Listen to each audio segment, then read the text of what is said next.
Après 2 années de formation dans les écoles normales de formation des professeurs d'école, ENFP, 2579 élèves professeurs d'école, EEP, de la promotion 2022-2024 sont arrivés en fin de parcours académique. Soulignement.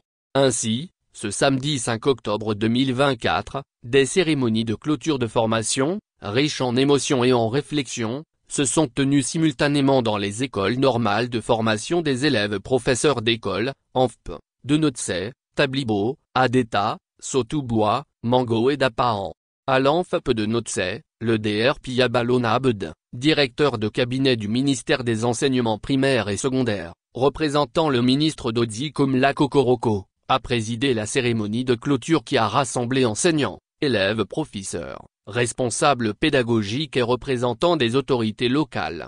Dans son intervention de circonstance, le Dr Piyabalona Abed a tenu à féliciter l'ensemble des lauréats pour leur persévérance et leur engagement tout au long de leur formation. Il a rappelé à ses futurs éducateurs leur rôle essentiel dans la construction des générations futures, notamment par leur engagement à servir partout et à prendre en compte les besoins spécifiques d'apprentissage des élèves en mettant en œuvre les stratégies apprises et éprouvées lors des 4 différents stages.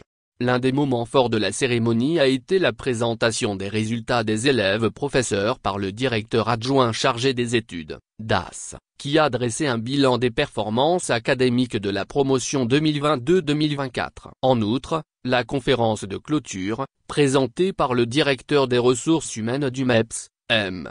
Donu Akpo, est axée sur l'impact de la formation initiale et le rôle du professeur d'école dans la mise en œuvre d'une éducation de qualité au Togo, a mis en lumière l'importance de cette formation pour un système éducatif solide, tout en évoquant les défis que ces nouveaux enseignants devront relever. Au cours des 2 ans de formation, les élèves professeurs ont acquis des compétences pédagogiques solides et ont été formés pour devenir des acteurs clés du système éducatif national. L'accent a été mis sur le développement de pratiques pédagogiques innovantes, adaptées aux besoins des élèves et à la diversité des contextes scolaires. Avec cette nouvelle cohorte d'enseignants qualifiés, le système éducatif national renforce son engagement à offrir une éducation de qualité à tous les enfants.